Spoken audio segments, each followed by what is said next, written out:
Hello दोस्तों, स्वागत है आपका मेरे इस सैनिक समाचार चैनल में।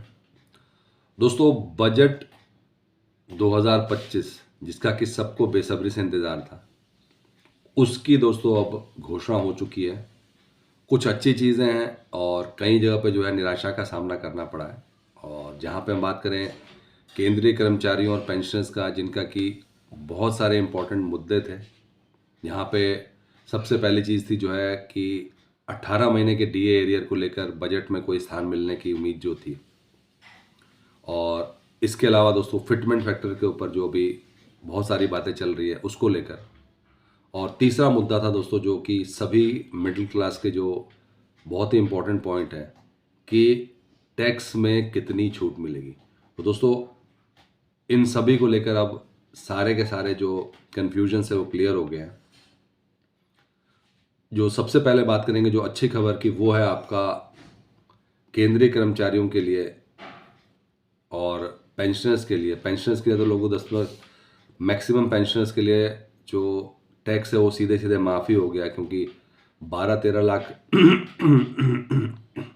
12 लाख तक का जो है अभी, अगर मैं पुराने स्लैब और नए टैक्स स्लैब में बात करें तो सिंपल न्यू टैक्स डिजाइन में 12 लाख तक की अगर आपकी इनकम है तो आपको ज़ीरो टैक्स देना पड़ रहा है।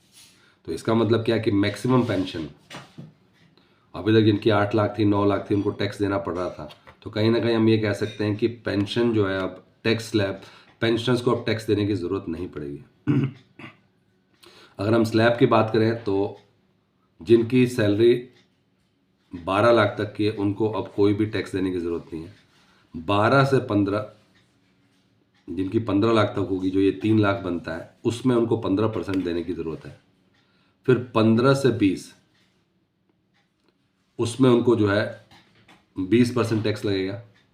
20 से जो 25 है उसमें आपको जो है 25%। तो यानी कि जो 10 लाख के ऊपर जो 30% था, अब वो 25 लाख के ऊपर जो है 30% हुआ है। लेकिन जो 15 से 20 है उनको भी 20% देना पड़ेगा। यानी कि जिनकी 20 लाख है उनको ये जो 5 लाख है, 5 लाख पे 20% देना पड़ेगा, यानी कि 1 लाख रुपए का टैक्स बनेगा इनका।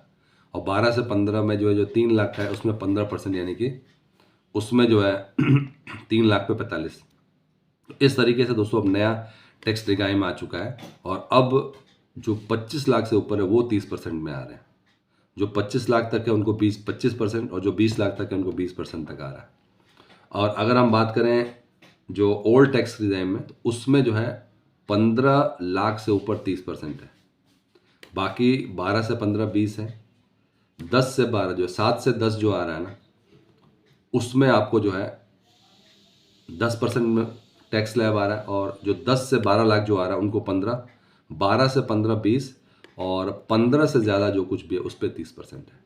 तो जहाँ पे पुराने टैक्स स्लैब में जहाँ पे आप सेविंग 80C 80CC के अंदर 80D के अंदर जो करते थे, उस केस में देखा जाए तो वहाँ पे भी आपको 5 से 7 लाख जो है उस पे जो है आपको 5% बढ़ रहा है।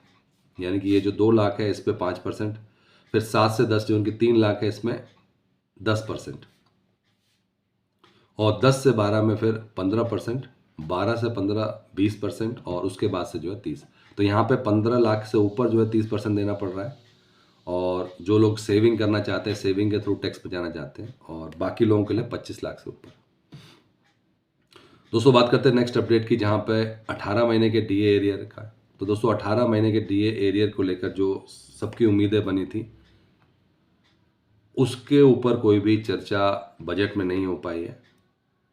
और जिस तरीके से अभी पिछले टाइम में 8वां वेतन आयोग की घोषणा हुई, उससे पहले आपको जो है OROP 3 की घोषणा हुई है।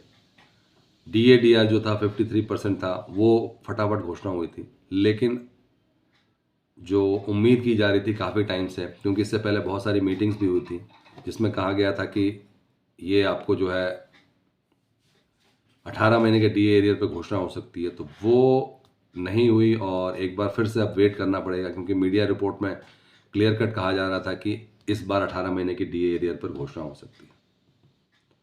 दोस्तों ये थे आज के इंपॉर्टेंट अपडेट सभी पूर्व सैनिकों के लिए, केंद्रीय कर्मचारियों के लिए।